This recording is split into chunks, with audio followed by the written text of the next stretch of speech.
le premier jour de la fête des pains sans levain, où l'on immolait l'agneau pascal, les disciples de Jésus lui disent: où veux-tu que nous allions faire les préparatifs pour que tu manges la Pâque? Il envoie deux de ses disciples en leur disant: allez à la ville. Un homme portant une bouche d'eau viendra à votre rencontre.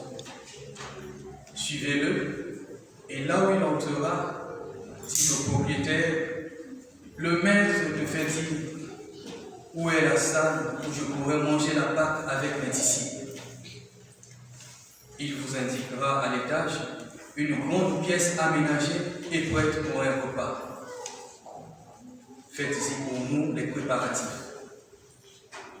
Les disciples partis allèrent à la ville. Ils trouvaient tout comme Jésus leur avait dit, et ils préparaient la Pâque. Pendant le repas, Jésus, ayant pris du pain et prononcé la bénédiction, le rompit et leur donna et dit: prenez, ceci est mon corps.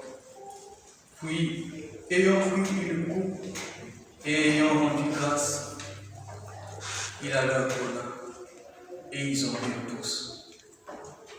Et il leur dit: ceci est mon sang, le sang de l'alliance versé pour la multitude. Amen, je vous le dis, je ne boirai plus du fruit de la vie, jusqu'au jour où je le boirai nouveau dans le royaume de Dieu. Après avoir chanté les psaumes, il partit pour le mont des Oliviers.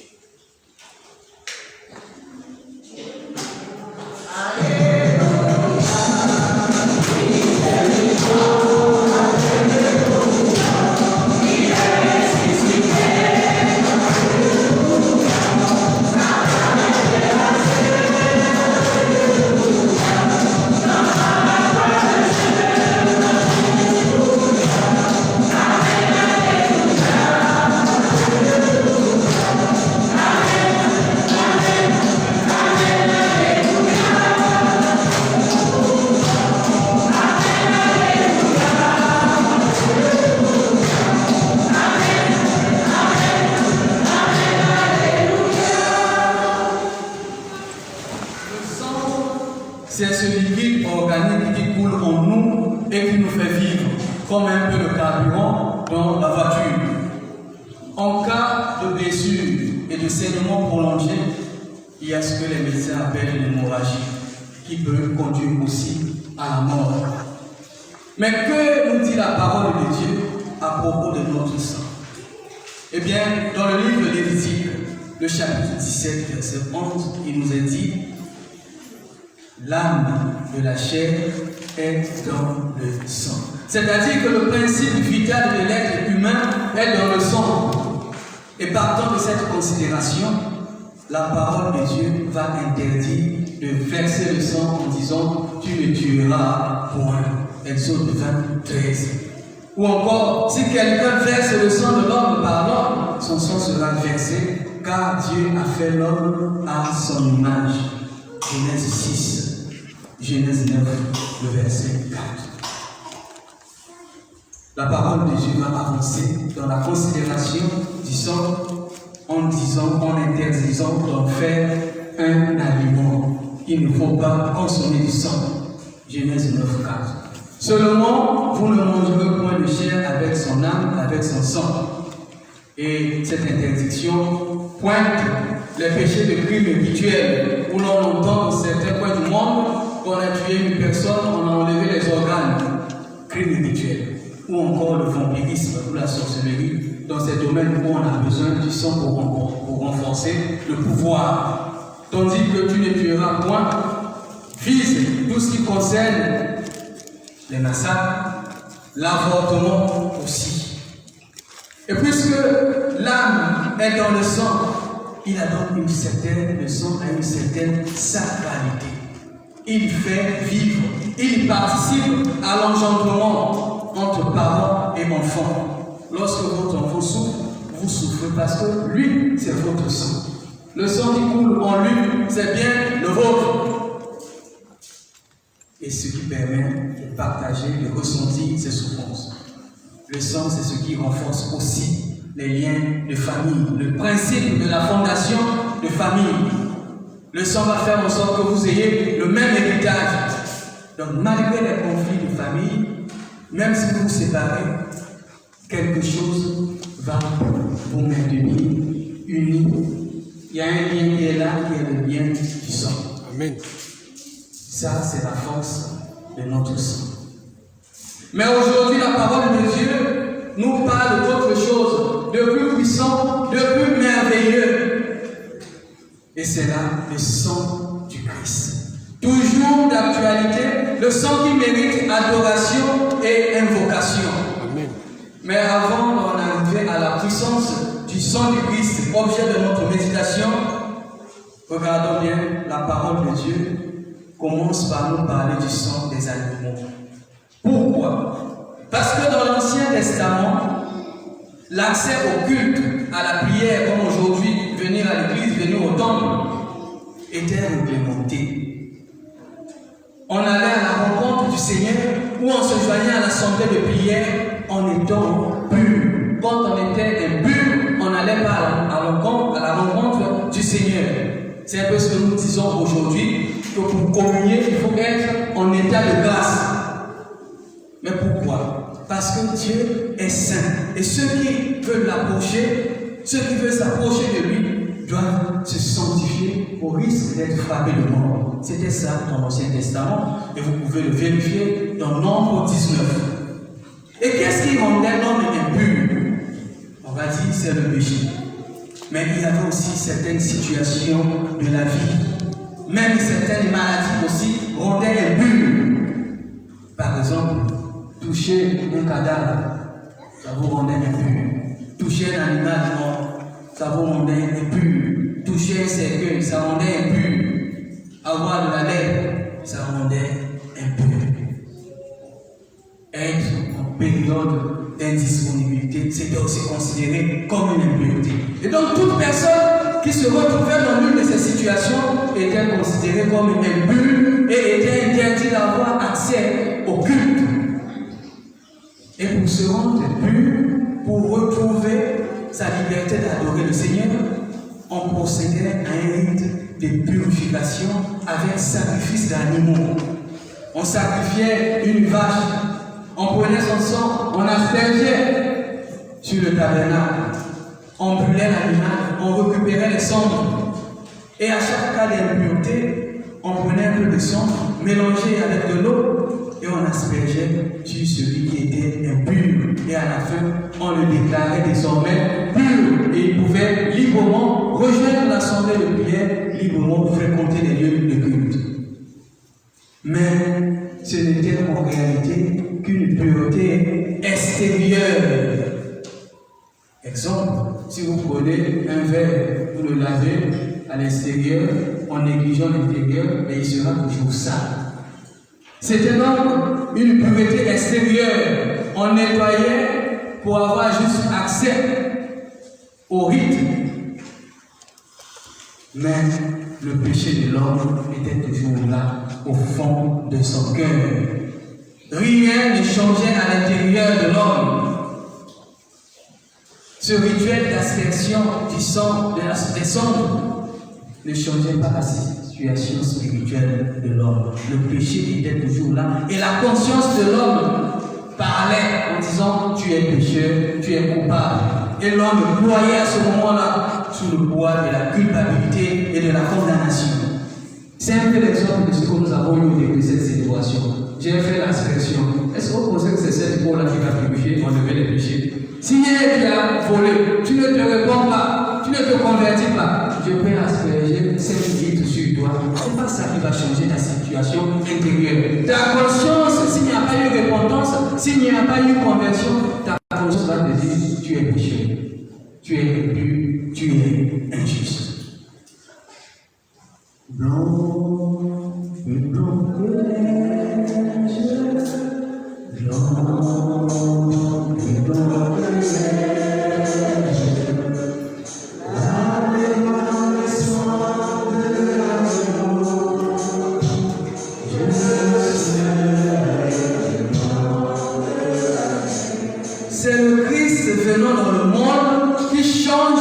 situation de l'homme pécheur. Parce qu'il pose un acte ultime, unique, qui efface le péché, qui purifie notre intériorité, de telle sorte qu'on n'a plus besoin d'offrir des animaux. Il pose un acte qui libère du poids de la culpabilité, qui restaure notre relation avec Dieu. Et c'est ça, le sacrifice de la croix, où son sang a coulé pour l'humanité, où son sang a coulé pour la multitude, comme nous l'avons entendu dans l'Évangile. Au lieu que les hommes continuent de verser le sang des animaux pour chercher la pureté, le Christ a laissé couler son sang pour que les hommes soient désormais agréables à Dieu. C'est pourquoi on a fait chanter blanc, plus blanc que neige. La pureté de nos cœurs, de notre conscience, vient du sacrifice du Christ. Voilà pourquoi, si quelqu'un te propose un autre sacrifice, de sacrifier un coq, ou d'aller avec les œufs au bord de la mer quand tu vas aux Antilles pendant les vacances, ou d'aller les sacrifier dans une forêt quand tu vas en Afrique, ne le fais pas. Ou d'aller le déposer chez un marabout au Bervilliers, ne fais pas ce genre de choses. Parce qu'à ce moment-là, tu annules le sacrifice du Christ qui t'apporte le salut. Dans cette époque, il n'y a plus de sacrifice. Le Christ s'est donné une bonne fois pour toutes. Son sang a coulé et nous a purifiés. Et désormais, il suffit de confesser le péché pour être pur. La parole de Dieu nous dit l'âme, le principe vital est dans le sang. Ce qui revient à dire que dans le sang du Christ, il y a sa propre vie donnée pour toi, donnée pour la multitude. Amen. Le sang des animaux ne change rien. C'est le sang du Christ, le sang versé, le sang qui a coulé à Golgotha, qui apporte toute la nouveauté dans nos vies. Et aujourd'hui, la parole de Dieu nous dit à travers ces lectures que ce sang du Christ est appelé le sang de l'alliance nouvelle. Ce sang qui nous rattache, qui rattache l'homme à Dieu de façon définitive. Marc 14, c'est l'évangile du jour. Le sang du Christ est appelé aussi le sang de la réconciliation, parce que nous étions séparés de Dieu. À cause du péché, nous étions devenus ennemis de Dieu. Alors le Christ a laissé couler son sang pour instaurer la paix entre nous et Dieu. Colossiens 1 à 20. Il a voulu par lui réconcilier tout, tant qui est sur la terre et sur le ciel, en faisant la paix par le sang de sa croix. Le sang du Christ, c'est aussi ce sang-là qui nous a ouvert l'accès au trône de Dieu, au sanctuaire. Hébreux 10, 19. Frères, nous avons au moyen du sang de Jésus-Christ une libre entrée dans le sanctuaire. Au moment où ce sang coulait à Golgotha, un boulevard s'ouvrait pour que désormais les hommes aillent à la rencontre de Dieu. Amen. Le sang du Christ, c'est le sang de la rédemption, le sang du salut. Éphésiens 1 à 7. En lui, nous avons la rédemption par son sang, la rémission des péchés selon la richesse de sa grâce. Le sang du Christ a libéré du péché. C'est aussi le sang de la délivrance. Parce que le péché faisait de nous des esclaves. Nous étions captifs du péché. Eh bien, le sang du Christ est venu briser les chaînes du péché et de la mort. Amen. Apocalypse 1 à 5. Jésus-Christ, le témoin fidèle, premier-né des morts, le prince des rois de la terre, à celui qui nous aime, qui nous a délivrés de nos péchés par son sang. Le sang du Christ, c'est aussi le sang de la protection. Il faut se couvrir de ce sang. Et quand tu te couvres de ce sang, l'ennemi ne peut rien contre toi. Exode 12, 13. Le sang vous servira de signe sur les maisons où vous serez. Je verrai le sang et je passerai par-dessus. Et il n'y aura point de plaie qui vous détruise quand je frapperai le pays d'Égypte. Au lieu de venir chercher tous les jours de l'eau bénite pour sa maison, il faut apprendre à invoquer pour sa maison le sang de Jésus-Christ, sang de la protection. Amen. Quand on a compris la puissance du sang du Christ, qu'est-ce que l'on fait? Le sang du Christ, c'est aussi le sang de l'union. Qui mange ma chair et boit mon sang demeure en moi et moi en lui. Quand nous communions, qu'est-ce qui se passe? C'est que notre vie se trouve à ce moment-là enfoui dans la vie du Christ. Et lui, il vient demeurer en nous. On devient spirituellement fort. Voilà la puissance du sang du Christ. Et ce sang qui a coulé à Golgotha, c'est le même qui coule ici chaque jour lorsque nous célébrons l'Eucharistie. C'est le même sang qui remplit le calice et coule ici. Voilà pourquoi je n'aime pas qu'on fasse n'importe quoi ici au niveau de l'autel, parce que c'est là où coule tous les jours le sang du Christ. Quand j'étais encore enfant de cœur servant de messe, avec mes amis, on a fini de servir une messe le jeudi soir. Et il y a eu un jeune qui était venu communier pour défier un peu l'Eucharistie. Il n'était pas catholique, il n'était pas baptisé. Comme toujours aussi dans nos églises, il y a des personnes comme ça qui débattent pour venir voler la communion pour des pratiques ésotériques. Ou bien ils ne sont pas catholiques, ils sont simplement invités à la messe, ils se lèvent gaillardement pour venir communier. Et puis il a fait la même chose. Il a fini de communier, nous sommes sortis, on prenait la même route, on avance 100 mètres, on quitte l'église à 100 mètres, une de ses dents tombe. Il ne comprend pas ce qui lui arrive. Il avance un peu, la deuxième dent tombe. Il avance, la troisième tombe. Le sang commence à couler. Et comme il savait que nous étions les servants, nous étions proches des prêtres, il court et nous voit. Il avait encore l'hostie dans sa bouche. J'ai pris la communion, voilà, les dents sont en train de tomber. Nous l'avons pris, on lui a dit c'est Jésus qui a donné un coup de poing. Nous l'avons conduit chez le prêtre, il a prié pour lui, mais au moins il avait perdu déjà les droits. Parce que le sang du Christ est toujours d'actualité. Amen. Quand on a compris la puissance du sang du Christ, que reste-t-il à faire? Eh bien, il faut invoquer ce sang, il faut l'adorer. Il faut invoquer le sang du Christ sur certains péchés que nous avons commis. En premier, l'avortement. Pourquoi tu as avorté? Ah oui, parce que je faisais encore mes études, je ne voulais pas porter une grossesse. D'accord. Tu ne voulais pas porter la grossesse parce que tu étais aux études, mais tu aimais quand même faire ce qui donne la grossesse. Il faut invoquer le sang du Christ. Pourquoi tu as avorté? Oui, parce qu'il m'a dit qu'il n'a pas les moyens.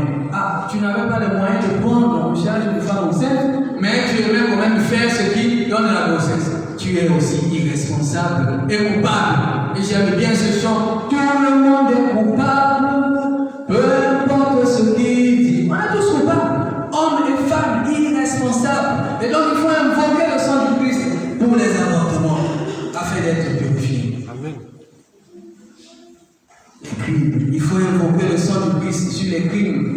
Il faut aussi invoquer le sang du Christ sur les sacrifices que nous avons faits dans le passé, afin qu'on soit purifié et délivré. Sinon, on est toujours lié aux forces du mal. Parce qu'aujourd'hui, même dans les familles, certains continuent de sacrifier les vies pour des questions de pouvoir, pour des questions d'argent. J'ai été prié quelque part, il y avait une femme qui me dérangeait toujours. Mon père, il faut prier pour moi. Je ne voulais pas, je n'étais pas motivé, mais elle me suivait toujours. Mon père, il faut prier pour moi. Alors un jour, elle dit, on va prier. Et tout de suite, je commence la prière. Un esprit mauvais était en elle et l'esprit a commencé à parler, à dire beaucoup de choses qui concernaient l'argent. Cette femme souffrait pourquoi? Parce qu'un jour, quelqu'un lui avait donné de l'argent, mais c'était déjà de l'argent travaillé. Et c'était pour la sacrifier. Et l'esprit a dit, pardon, je vais partir, je pars. Et bien, pourquoi tu es venu dans cette femme? Ah non, mais l'autre jour, elle avait pris mon argent. J'ai noté, qui est ton nom? Elle a donné le nom. Et puis quand la femme est sortie de son état un peu, voilà. Il a dit, tu connais ce nom? Oui. Est-ce que ce homme t'avait donné ton nom? Oui. D'accord, c'est bon, j'ai compris. Il faut plus prendre l'argent, les gens n'importe comment. Il faut invoquer le sang du Christ. Pour notre protection, nous en avons besoin. Il faut invoquer le sang du Christ tous les jours pour anéantir les forces du mal qui nous assaillent, les forces du mal qui rôdent autour de nous. Il faut invoquer le sang du Christ pour ton lieu de travail. Tu vas au travail le matin, invoque le sang du Christ qui te précède là où tu vas travailler parce que tu ne sais pas qui est passé avant toi, qui a fait quoi avant toi. Invoque le sang du Christ. Invoque aussi le sang du Christ sur la nourriture et les boissons. Ce n'est pas parce qu'on t'a invité à une fête de mariage, de baptême, que tu arrives, tu commences à manger, à poser ton souffle tranquillement. Commence à invoquer le sang du Christ sur cette nourriture. Amen. Il y a un enfant que j'aime bien ici. Chaque fois qu'il veut manger, il commence toujours par demander à Jésus de répandre son sang sur la nourriture. Merci Fils, il faut continuer à prier de cette manière. Amen. Invoque aussi le sang du Christ sur l'argent qu'on te donne. Quelqu'un t'a donné de l'argent, tu cours comme c'est l'été, les magasins sont désormais ouverts, tu cours directement faire les courses. Commence par invoquer le sang du Christ sur cet argent. Invoque aussi le sang du Christ sur les maladies. Il y en a qui ont des infections, des hépatites, des anémies, des cancers, des drépanocytoses. Invoque le sang du Christ parce que c'est le sang de la guérison. Invoque le sang du Christ. Invoquer le sang du Christ, c'est désirer que sa propre vie coule dans nos vies. Que sa propre vie coule dans nos vies. Non, il nous connaît. Non, il nous connaît.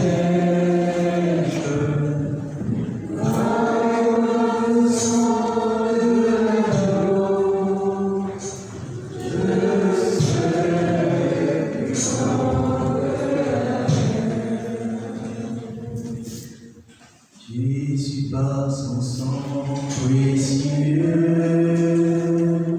enlève mon iniquité.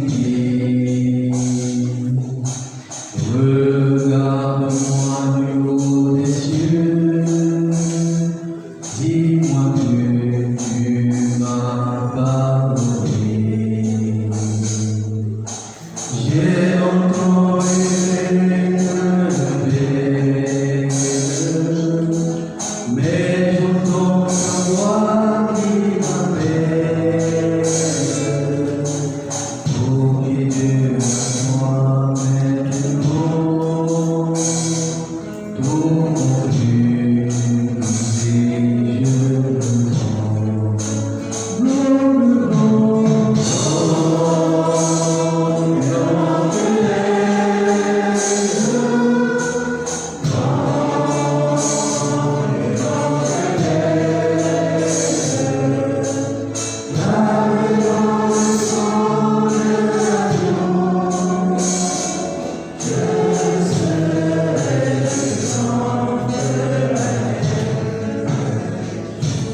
Viens prier avec nous, clique sur s'abonner et sur la cloche bleue pour être à jour sur toute notre actualité.